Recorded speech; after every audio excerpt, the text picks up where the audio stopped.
Hello and welcome to Pickleball Therapy, the podcast dedicated to your pickleball improvement. Hope you're having a great week.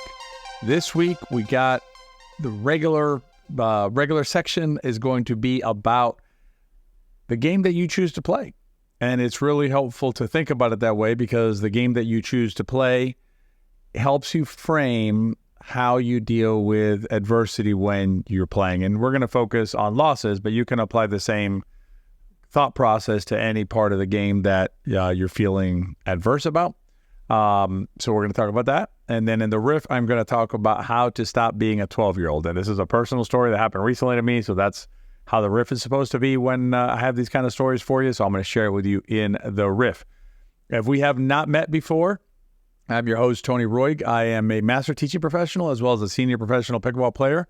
I've dedicated the last roughly 6+ years of my life to helping pickleball players improve in general, and the last 4 years really focused on the mental part of the game, including being the host of this podcast, which is dedicated to your pickleball mind, as I say at the beginning. It's called Pickleball Therapy for a reason, because here's the thing, folks. There is, pickleball is beautiful. Pickleball is amazing. I've been able to play the last 2 days and reconnected with a lot of why I love this sport, with, some friends and just really nice matches, really nice, just, beautiful sport, right?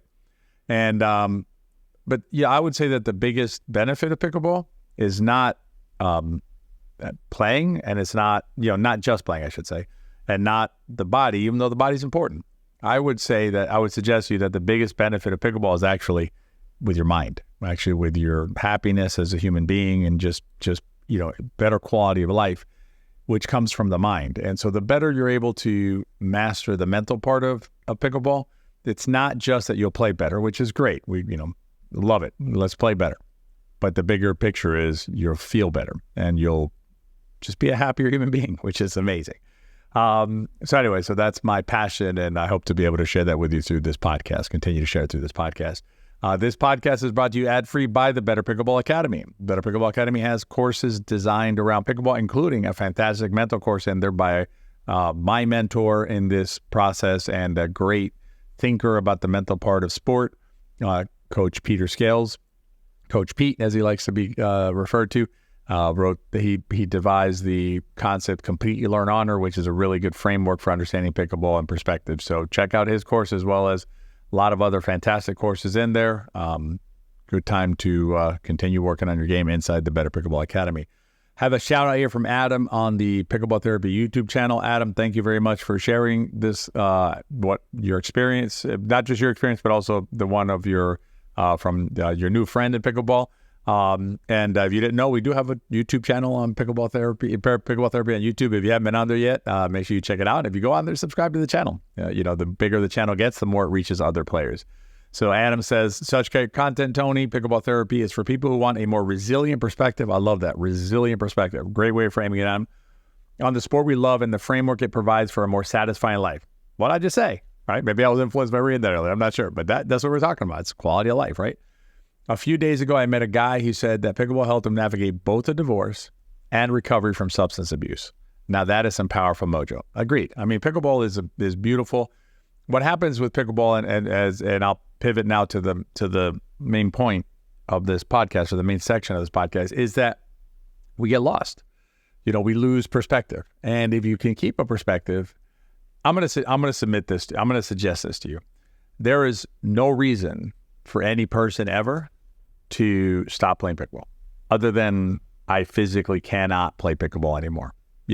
Literally, like I can't get on the court. And I would suggest even then, there's ways to play pickleball. I played in the hybrid during the U.S. Open, and I learned afterward that one of the players is a player who, at that point in her life, was not able to walk because I believe it was a knee replacement or a double knee replacement. It was something that basically she's normally able to walk, right? So she normally can walk, but she could not play pickleball standing.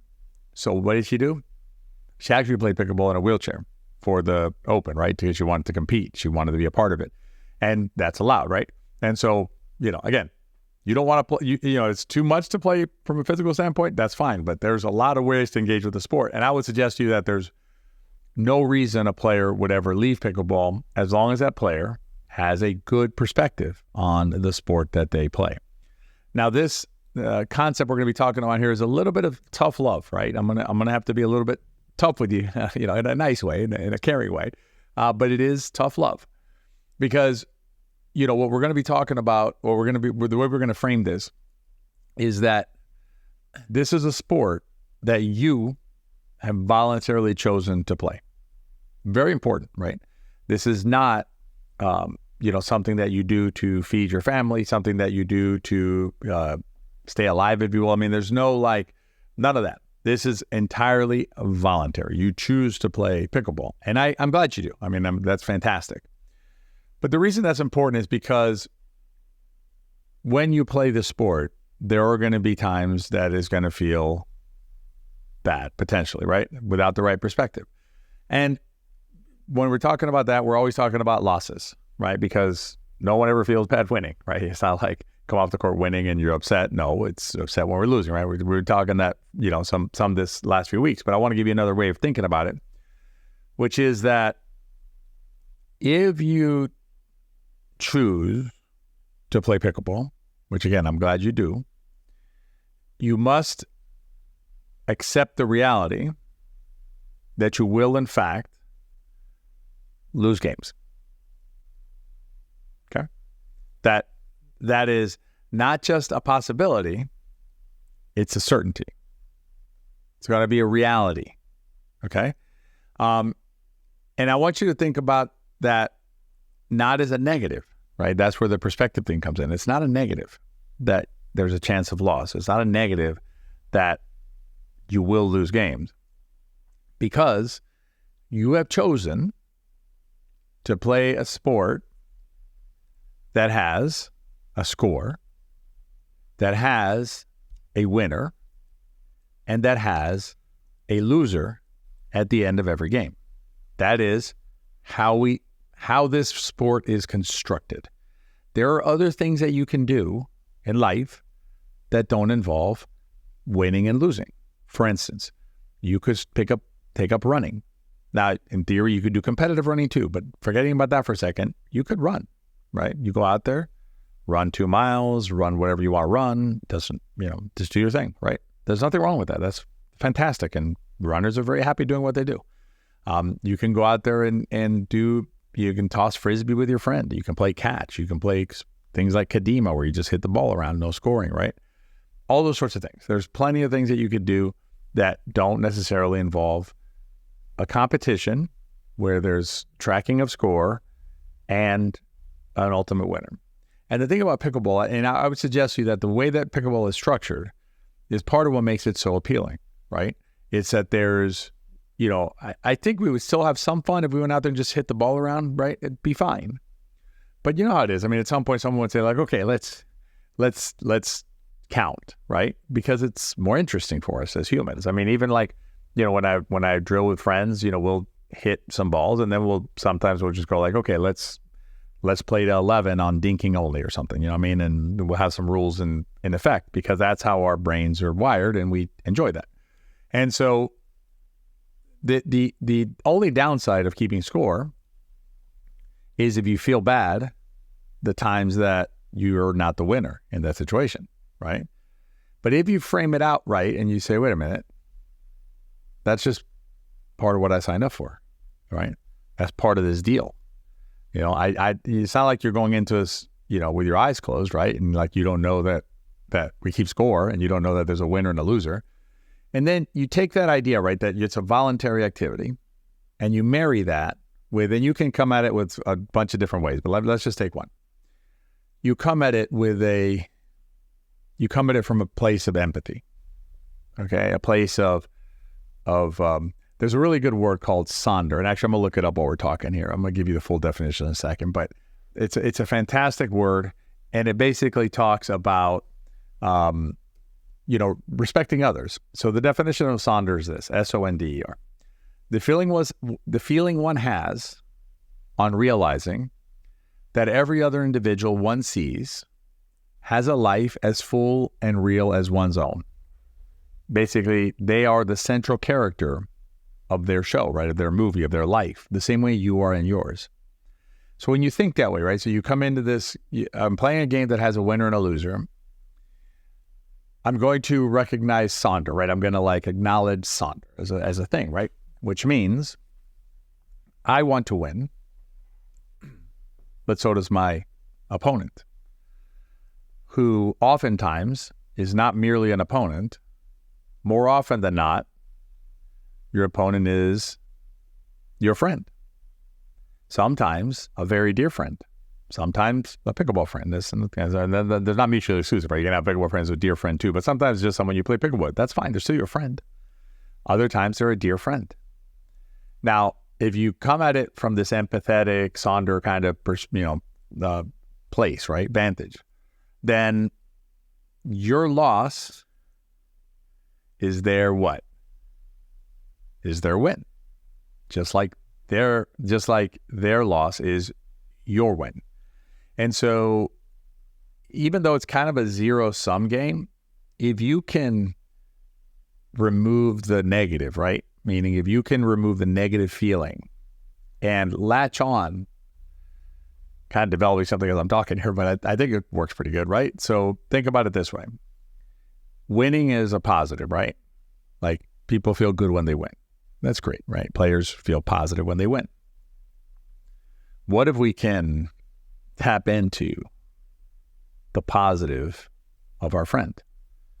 In other words, tap into the happiness that they feel and the happiness that we can feel for them without getting dragged down by a negative on our side, right? So we're changing the paradigm from what normally should be a zero-sum situation, right? And in a purely abstract, logical sense, it's zero-sum because there's a winner and a loser, right? So by definition, that means zero-sum.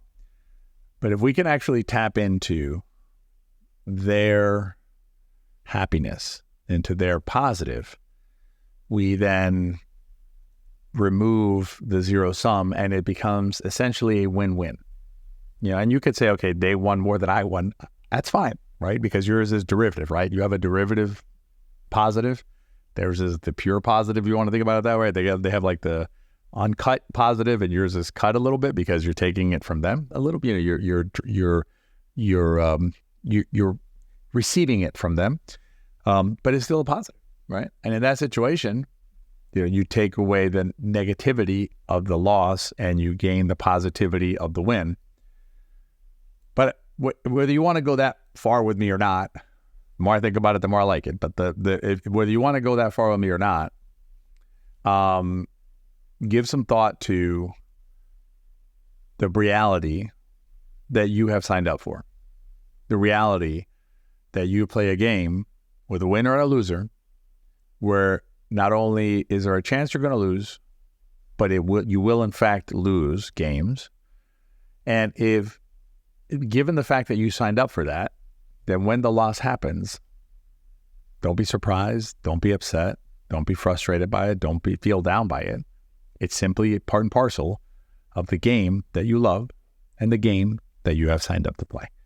So hopefully that helps you when you're out there. If you can marry it with the idea of, celebrating your friend and celebrating their win and being happy for them and understanding that your loss was a condition to their win, maybe that'll help you out. And then you go to the positive sum, zero sum thing that I just that just developed during this podcast. You're seeing it live. This is sausage is made sometime, folks. These ideas, you're talking, you're thinking, or you're writing, right? And then in those processes, these things develop. So I have to make a note about that zero sum idea right before we're done here, because I'm going to keep developing that.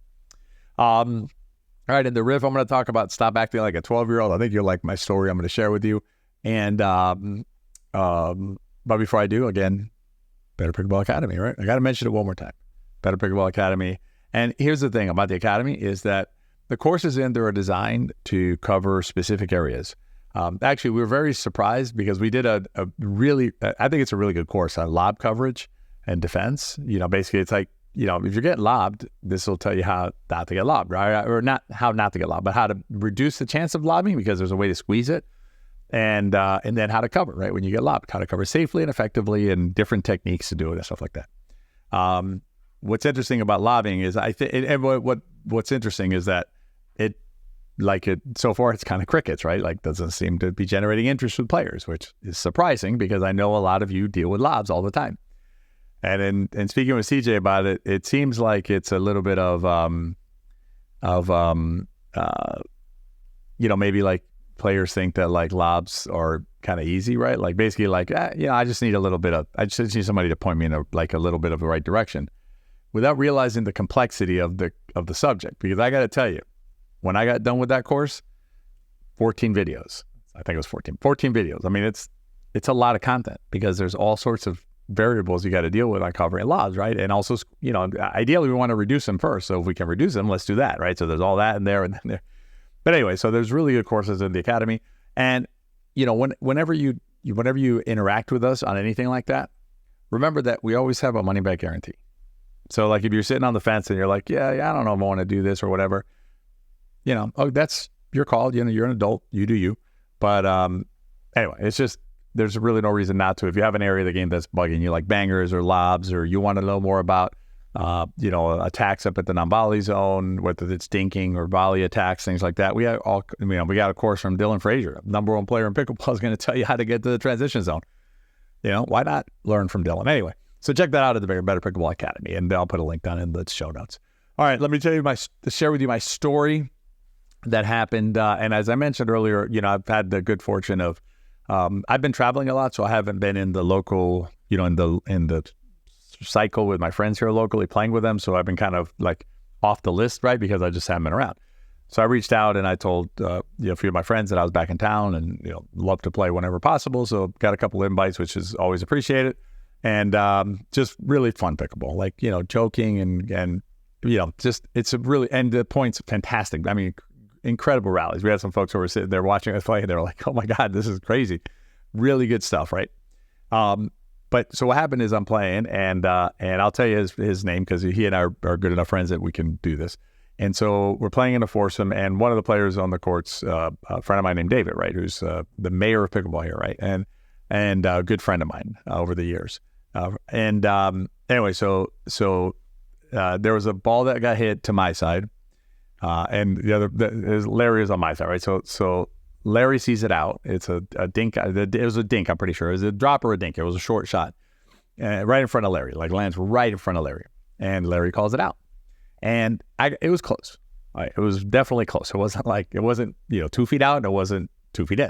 So, or even 2 inches out, 2 inches in. It was very close. It was right there. And so David looked at me, which is fine, right? And and I looked at him and I said, listen, like honestly, I wouldn't have called it out like from where I was standing. I couldn't make the call from there, but I don't have enough to overrule Larry, right? So, that's where I'm at. I know it's uncomfortable, but that's life, right? I'm not overruling my partner on that, what I saw in that situation. Plus, I know Larry's literally standing like in a place where he could see it. It wasn't like a hard shot that he couldn't see. Anyway, so, and I may have misread the situation after that, but I felt like David wasn't happy there. So that made me not happy there. And so they give me the ball, right? So it's a side out. So they give me the ball. And I'm like, my sense is David isn't happy, right? So I don't want to do that. So I just toss it back to him like, well, just take the point, right? I'm just kind of pissed, but I'm like, just take the point. Which of course now, you know how this is, right? They're not going to take the point. So, and I don't want to serve. So it gets kind of weird, right? And so this is where I become like a 12-year-old. I think now I believe it's adult behavior, but I don't want to serve. So I take the ball, I go back to serve, and I take the ball and I serve it like 4 feet out. Probably was a little further, but whatever. I serve it way out, like make a point, right? And that's where I kind of like as a 12-year-old that I'm like, okay, I'm going to be sort of a child here in child behavior. And then David, I think correctly, was like, all right, well, it was a pleasure playing with y'all today. It was the end of the day anyway. Fortunately, we didn't end there. I got to tell you that. So we didn't end there. We're kind of we kind of looked at each other. It was like I had that moment of tension. And then I was like, all right, just give me the ball. Let's just play. So I give me the ball. We played. We had actually, it was a really good match. It was like one of those 13-11s went into overtime. We tap paddles. We actually went to have coffee afterwards. Everything's fine. But the point is, and so David and I exchanged some texts. And I said, listen, I'm sorry for the situation earlier. And so we went back and forth. And then the last thing I said to him was, we're talking about how because he's on his journey as well, right? He's on a journey of mental journey. We all are, right? We're adults, but we're still trying to work on ourselves. And so I told him, I said, the final thing I said, you know what?